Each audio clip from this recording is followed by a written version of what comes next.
Secondo episodio del corso di creatività fotografica. Nella scorsa puntata abbiamo affermato che la fotografia, per considerarsi autoriale, deve presentare due caratteristiche: un messaggio di interesse per un gruppo di persone e uno stile unico che sia innanzitutto coerente con quel messaggio e allo stesso tempo comprensibile.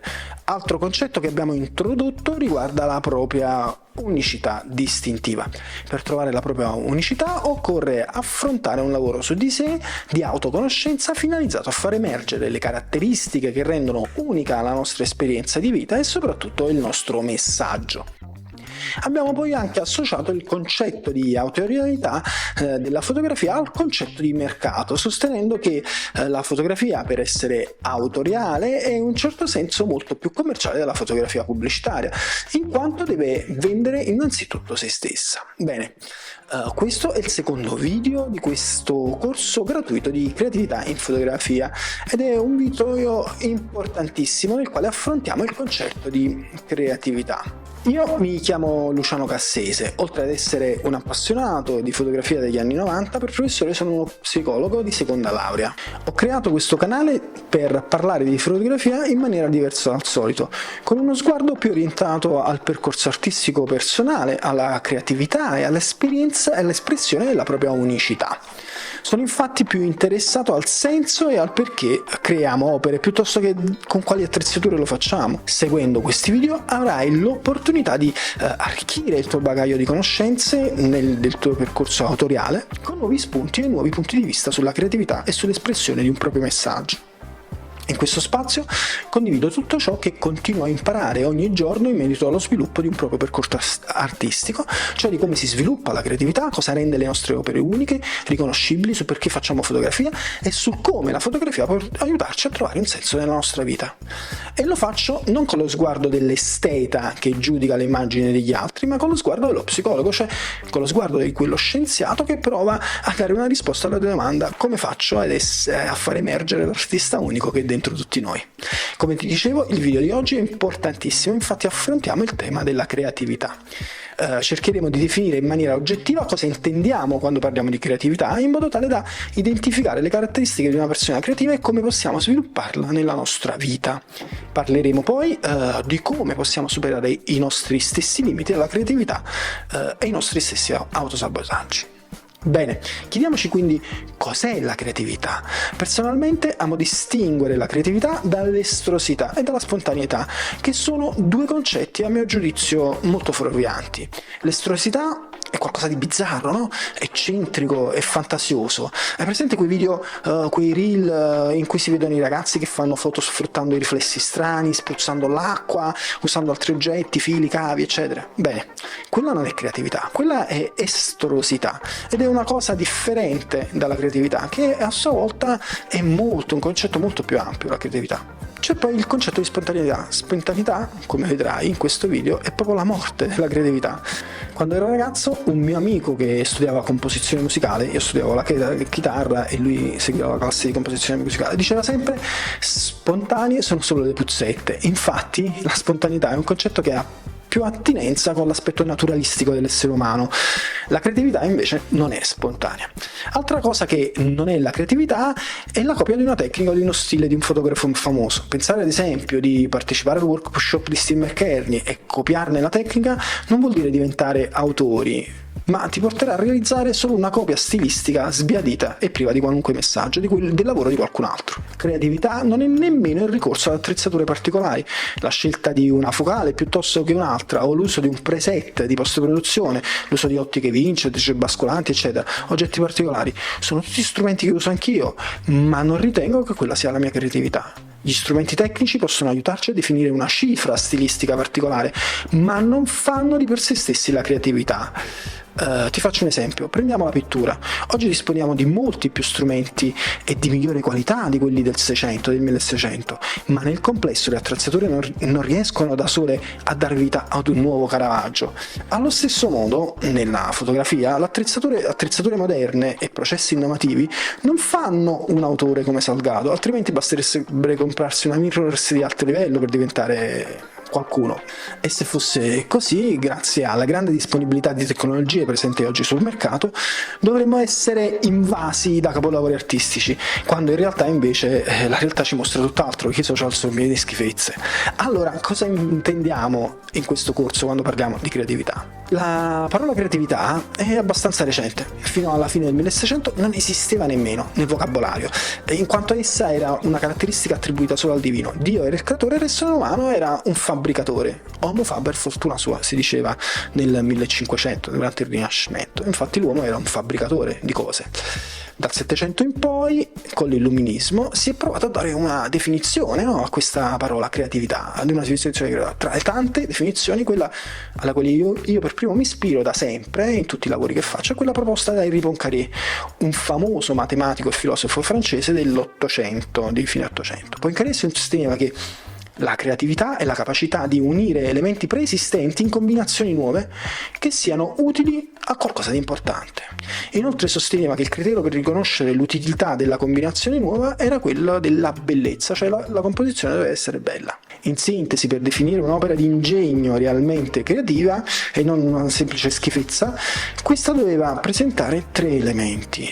E essa doveva essere nuova, cioè doveva essere una ricomposizione inedita degli elementi già noti, utile, cioè doveva essere di valore, doveva migliorare in qualche modo la vita delle persone, e infine doveva essere anche bella, cioè elegante, semplice da capire, immediata nella comunicazione. Quindi, traslando questa definizione nell'ambito fotografico, possiamo dire che un'opera, una fotografia o una raccolta di fotografie è realmente creativa e non una semplice schifezza colorata quando presenta tre elementi. Il primo è quello della novità, cioè una combinazione di elementi che non è stata ancora proposta da nessuno per messaggio, linguaggio, cifra stilistica, punto di vista, stile del racconto.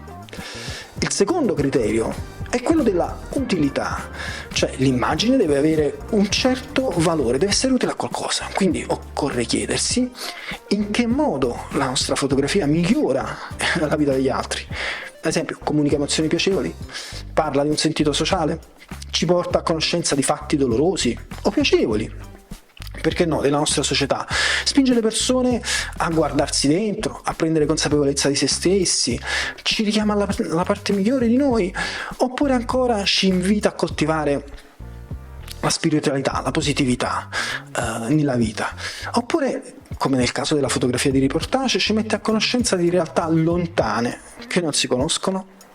Inoltre, le persone sono disposte a investire il tempo e denaro con la nostra immagine. Questo ne abbiamo parlato già l'altra volta. La misura del valore, infatti, non può essere esclusivamente autoreferente, occorre che in qualche modo che l'utilità venga riconosciuta anche dagli altri. Infine, Henri Poincaré ci dice che se una cosa, una fotografia non è bella, non è elegante, non è armonica, non raccoglie l'attenzione dell'osservatore su di essa, non è creativa, cioè è qualcosa di inutile, cioè l'utilità non raggiungendo l'obiettivo della comunicazione è inutile. Quell'opera probabilmente a causa della sua goffaggine fallisce nell'intento di migliorare la vita delle altre persone e per questo è inutile, è una perdita di tempo. Come vedi, definita in questo modo, la creatività può e deve essere coltivata, ma è anche un richiamo alla responsabilità e come tale si applica a qualunque cosa facciamo, non solo alla fotografia. Quindi non solo la creatività può essere coltivata, ma è un processo di vita, un atteggiamento nei confronti del nostro lavoro, una specie di stella polare verso la quale guardare e orientare tutta la nostra attività artistica. Beh, ricapitolando quello che abbiamo detto finora. Abbiamo detto quindi che la creatività è la capacità di generare idee allo stesso tempo nuove, utili e belli. Facile a dirsi, più difficile a farsi. Veniamo quindi alla seconda parte di questo video.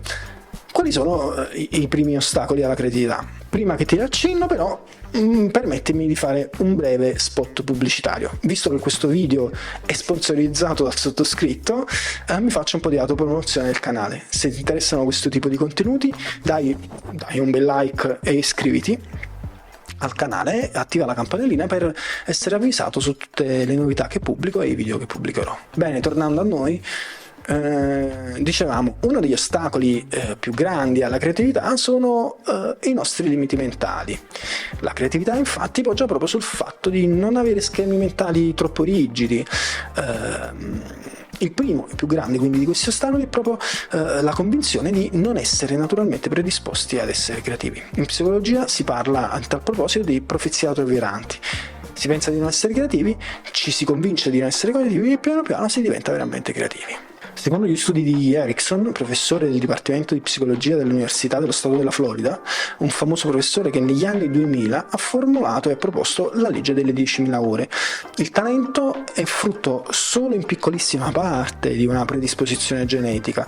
Secondo questi studi, infatti, la capacità di ottenere prestazioni di alto livello in qualunque ambito, purché esso sia specifico, si raggiungerebbe dopo 10.000 ore di allenamento. Un po' come diceva anche Cartier-Bresson, che le prime 10.000 fotografie facevano schifo. Attenzione però, l'allenamento in questione deve essere mirato e organizzato, la pratica deve essere di elevata qualità, cioè se vado in palestra e mi alleno per 10 anni senza capire niente di quello che sto facendo, non faccio alcun progresso. Ma se studio la biomeccanica del corpo e mi alleno con un fine preciso di eccellere in una disciplina specifica e con qualcuno che mi mostra come devo migliorare il gesto tecnico, riuscirò ad avere sicuramente performance di un certo livello. Allo stesso modo funziona la creatività in fotografia. Attraverso l'allenamento possiamo sviluppare e portare a livelli di eccellenza qualunque competenza vogliamo, purché questo allenamento sia ben indirizzato. Spesso, citando anche psicologi famosi come Erich Fromm, parlo di riscoprire la propria creatività. Perché parlo di riscoprire? Perché in realtà, e questo ce lo insegnano tutte le scienze cognitive, tutti gli uomini e le donne sono di per sé stessi creativi. Dal momento in cui nasciamo fino a quando moriamo, la nostra vita è tutta un'opera di creatività. Tutte le nostre interazioni con il mondo esercitiamo un'azione creativa, che ne siamo consapevoli o ne siamo inconsapevoli. Il nostro passaggio genera sempre qualcosa di nuovo e inaspettato, sia che lo vogliamo, sia che non lo vogliamo, sia che ne siamo consapevoli, sia che non ne siamo consapevoli. Chi ha figli, ad esempio, oppure chi lavora nella scuola dell'infanzia lo sa bene, non esiste nemmeno un solo bambino che non sia creativo, che non inventi e non produca cose fantastiche e meravigliose in ogni istante della sua giornata. La letteratura scientifica abbonda di questa roba, quindi non c'è bisogno qui che ne approfondisco, però l'importante è che tu sappi che la creatività non è una data innata, ma è qualcosa che possiamo sviluppare. Adesso però occorre fare una precisazione, questo discorso potrebbe essere frainteso. Infatti potresti pensare, visto che la creatività può essere allenata, allora è sufficiente applicare un metodo 3-4 step proposto dal fuffaguro di turno, che in questo caso potrei essere io, ma purtroppo non è così. Se fosse così, Instagram, Facebook e tutto il resto sarebbero cataloghi di opere d'arte e non una cozzaglia di schifezze come sono adesso. Vedi, la creatività è un percorso che dura tutta la vita. Non esistono i 4 step per essere creativi. Anche questo mio corso gratuito su YouTube non va considerato come le istruzioni per essere creativi, perché non potrebbero esserlo. La creatività infatti non è metodica, ma è caotica. La creatività sorge spontanea quando viene da dentro, quando è il frutto di un percorso di maturazione personale. Considera la tua creatività come un seme piantato dal Padre Eterno dentro di te nel momento in cui sei nato. L'humus, il nutrimento della terra, è dato dalle tue esperienze di vita, dalla tua formazione, dalla sofferenza personale, dal piacere che provi nelle cose, dalle esperienze belle e brutte, quello che hai capito e quello che hai imparato. L'acqua con cui viene irrigato questo seme è la passione che tu ci metti in quello che stai facendo. Infine, questo corso di formazione, come tutte le altre esperienze culturali che farai, come tutti gli altri corsi di fotografia, come i libri che leggi, le cose che imparerai, tutto questo rappresentano il concime che serve per accelerare ed arricchire un processo che è già presente dentro di te, dentro le cose, dentro la natura stessa delle cose. Il fiore che nascerà da questa pianta, infine, è la tua opera, le tue fotografie migliori. Con o senza concime, il fiore, se alimentato da acqua a sufficienza, nascerà lo stesso, forse un po' meno velocemente, forse un po' meno alto, forse un po' meno colorato, ma nascerà comunque. Certo, se non gli dai nemmeno l'acqua, il seme non farà neppure un timido germoglio, ma se lo nutri bene fiorirà. Allo stesso modo farai grandi opere d'arte se alimenti la tua fotografia con la passione, con la dedizione e con la ricerca. Quindi, ricapitolando quanto abbiamo detto finora. Il primo concetto di cui abbiamo parlato è che un'opera è creativa quando presenta 3 elementi: deve essere nuova, utile e bella. Il secondo concetto è che la creatività si può sviluppare e tutti noi possiamo essere creativi, tutti noi possiamo diventare autori se lasciamo maturare dentro di noi quello che già siamo, facendo ricorso a quello che ci insegna la psicologia.